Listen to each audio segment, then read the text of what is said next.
You know, we've got an awful lot of disciplines out here. You know, a lot of different martial artists. How does UFC and the martial arts work? I mean, is it a good blend? I mean, they're obviously supporting you here, but when you're in the ring, talk about some of the disciplines that they study all the time that make it work. Well, if you look at, you know, Machida, he's put karate back on the map. I mean, so... Karate! It's, you know, the UFC is one of those things where you can walk in and you bring your own toolbox with you. Okay. I can bring that toolbox and it can have anything I want. I can have wrestling in there, karate, sumo, you know, I can have anything I want in there. American boxing, kickboxing, it doesn't matter. So you bring any discipline into that octagon you want and you can use it effectively. So, I mean, the UFC doesn't say, hey, you got to do this, this, and this. They say, hey, get in there and compete. And if you're good, we'll keep you. And if you're not putting on a good show and you're not winning, you know, you're gonna have to fight harder and show yourself somewhere else. You know, UFC 100 is history. You are making history. I got to imagine that was a lot of pressure on you to put a card together that was going to live up to this historic moment. Do you feel confident that you built the card that's going to make it what it should be? You know, we always put that pressure on ourselves. I think that every time, one of the things that I think consumers have learned about the UFC is, you know, when you buy a UFC event, you're going to get an entire card stacked with great fights, which is one of the things that I got from boxing. And boxing, you know, how many times did you get together with your buddies? The big fight's coming up on Saturday, we can't wait. And they'd have that one fight, it's the only fight anybody cared about, and then the fight sucked, and you're sitting there going, they did it to me again. Boxing got me again.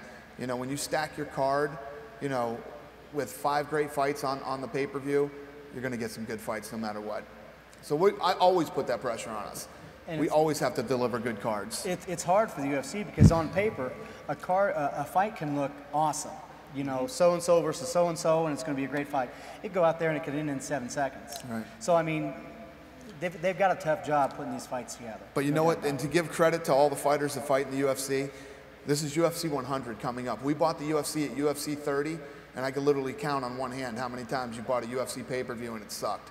Okay, it's going to happen sometimes, because let me tell you what, the Super Bowl isn't the best football game you've ever seen all the time, and the World Series isn't the greatest baseball game you've ever seen, but these guys come out and deliver every time they fight. Absolutely. Let's talk about the card. What are you looking forward to seeing this Friday? What are you looking forward to seeing? Who do you want to see do something really special? There's some even matchups, which that's always what you want to try and do is put an even matchup together.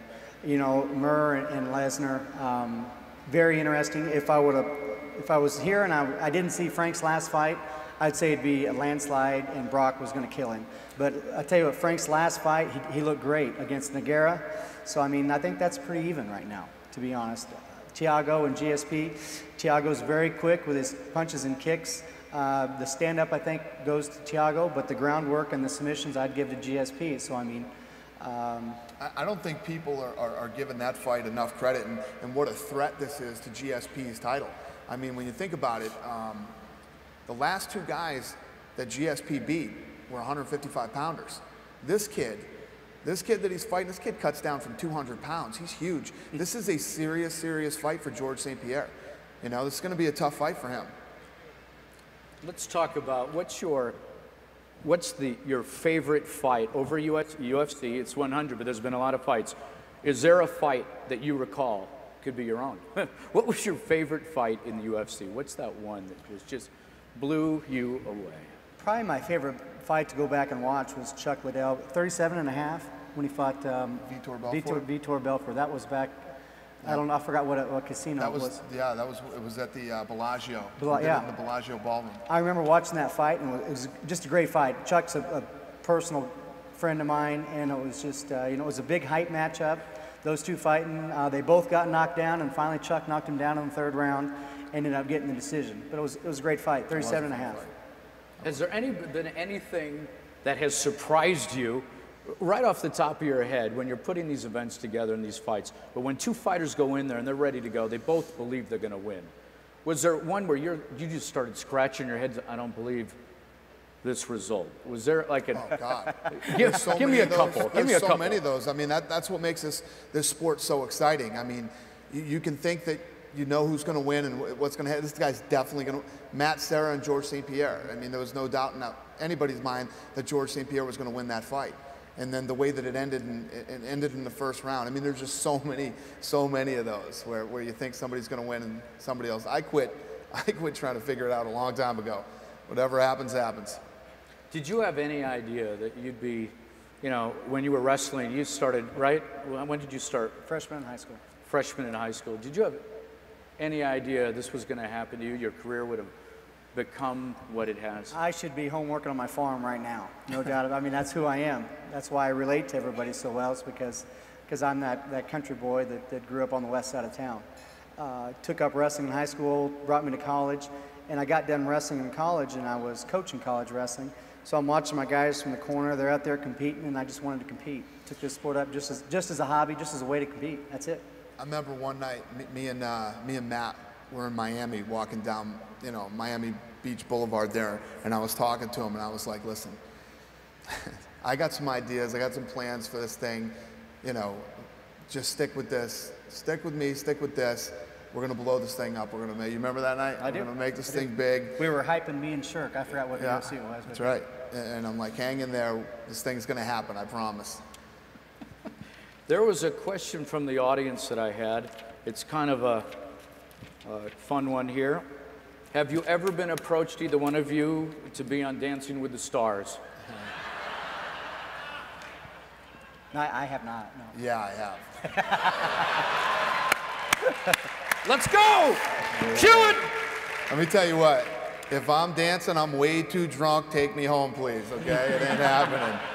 I don't dance. And somebody's doing it, but it's not me. There's no way in hell I would do that. There is no amount of money on earth or PR or anything that would make me do that. You know the fighters better than anybody. Who would be, of all the fighters you know, who'd be the best and who could win Dancing with the Stars? That's a different side than I see, to be honest. I mean, really, personality-wise, put the whole thing together. This is funny, and you know, Chuck Liddell likes to dance. Hey! Hey! Chuck! He likes to dance. I don't know. Chuck does like to dance. Well, I just want to say that, you know, UFC is amazing. There were a heck of a lot of people that were counting you out a long time, but you had this stick-to-itiveness, right? You had a focus. You had a belief that it could happen. You saw the vision. You knew it. Yeah. And you stuck to it, and you did it. We're not there yet. We got a long way to go. Now, you just told me when we started that you got something that, if that breaks, it's going to blow our mind. We got Can you just tell us there's nobody here? There's so much work to do. It's easy to sit there and say, wow, look how big this thing has gotten, and I could rattle off stats all day on how big we are, but there's so much work to do still. You know, my end game is when this is a sport all over the world, and we got a lot of work to do. But thank you. No, really, you guys are terrific. Thanks for coming, everybody. Thank you, guys.